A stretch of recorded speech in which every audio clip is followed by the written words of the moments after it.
Hello guys, how are you?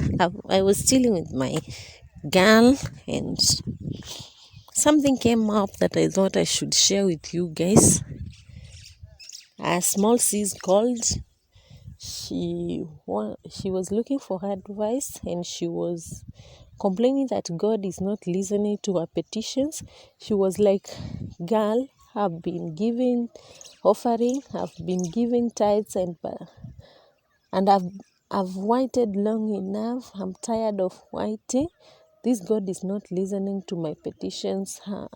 Is not. I need a new job. I need to change my job, but He's doing nothing. Why is God not listening to me? What have I done to Him?" And then she was getting impatient and she was like, "I'm giving up on this God. Dear sis, I need your advice." And then she was like, "Sis, listen.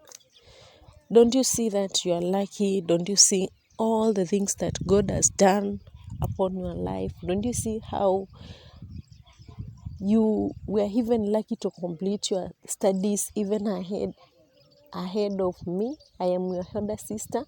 I'm still at school, and look at you. You just came out of school and directly secured a job. Don't you see that is miraculous? Do you think it is just normal to come out of school and directly secure a job? People are here outside suffering. Even some have taken over 10 years looking for jobs and they have never secured any single job, but you are there complaining and getting impatient because God is not listening to your prayers. She was like, "Look, God's timing is the best.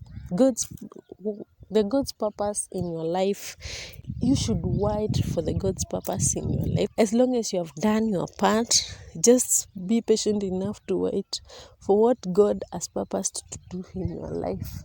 Look, just look at a little example. A child is born with a womb, but can she give birth immediately? Do you think she can give birth immediately even if she wants? She can't. She has to wait for the right time to get ready for her to give birth. But she was born with the womb. That is why a child grows in stage by stage, from smiling to laughing to babbling to crawling to walking to running to speaking, and everything goes by stage because of God's timing and God's purpose in one's life. Yes, you have pressure. You deserve that.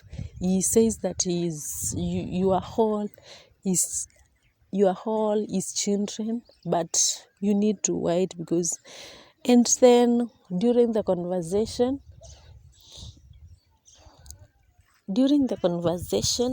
so many thoughts hit my mind, and I was like, damn, this girl is making sense. Because just imagine you have 3 kids and they are here crying and they need your attention. And then one has just completed her studies, has secured a job, but she isn't comfortable with the one that she is in. Then there is another one who hasn't even yet got chance to join college, and she's there praying and kneeling down for you, doing everything to deserve that.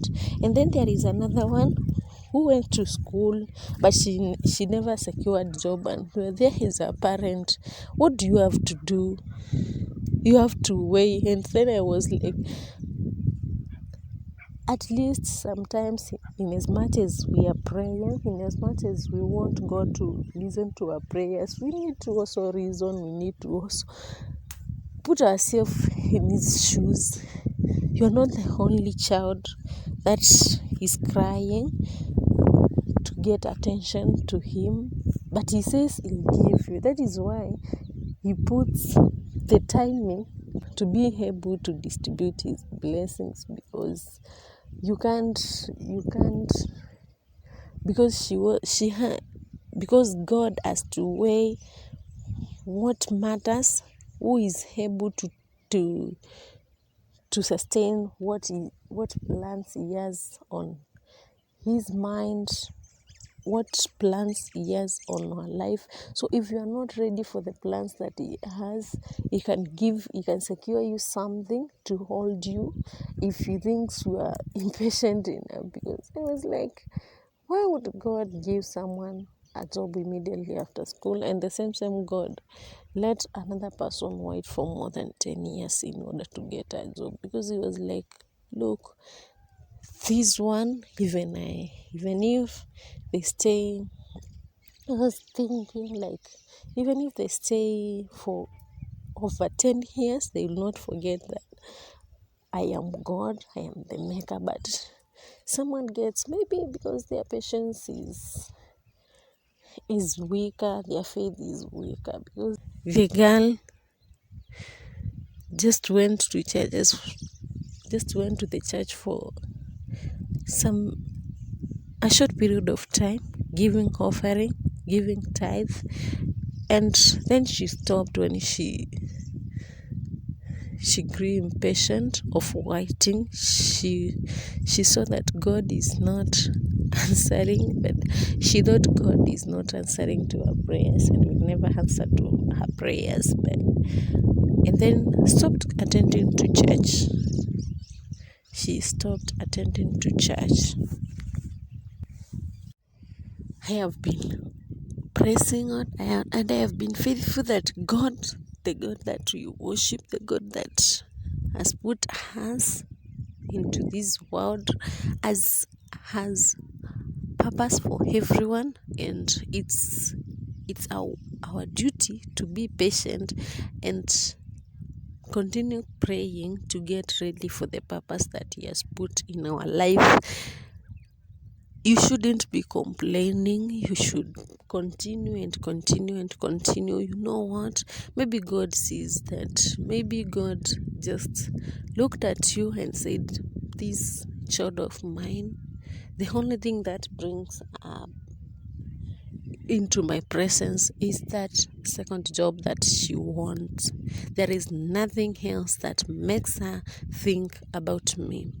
And then maybe I was at my own thinking, like, and then God maybe is like, when I bless you with this job, will you even be able to remember to thank me if the only thing that is bringing you in my presence is that job, nothing else that brings you in my presence? I don't think that you'll remember me again when I bless you with the job. There is higher chances that you'll forget about me. There is higher chances that you'll forget if I exist until there is another problem that will bring you. And then I'm like who wants someone to look at, to turn back at them only when they are suffering, only when they need some help? Would even you yourself, will you be happy to be seeing someone only coming to you only when they need something from you, and when their needs are satisfied, they are gone? Would you be happy? Would you tolerate that?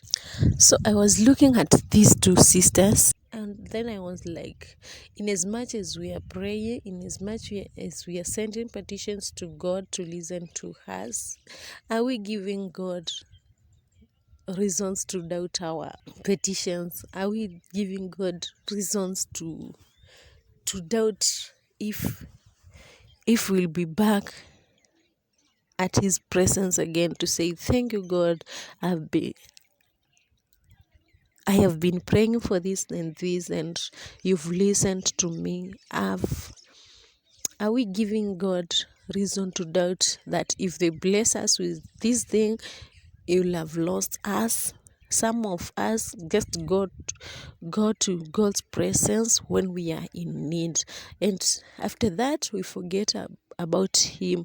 The next time we go there, we have another need. Do you even go there and say, God, today I'm not bringing in petitions to you, but I'm here saying thank you. Or every time you're complaining, and you personally, will you tolerate, will you accommodate someone who only comes to you only complaining? Will you be proud supporting them? This hit me. It hit me really bad, and I thought I should share with you guys, and I thought it will touch someone's heart, just like the conversation between sis and sis hit me, and I felt like sharing with you will hit someone's heart and maybe change someone. Thank you. Love you.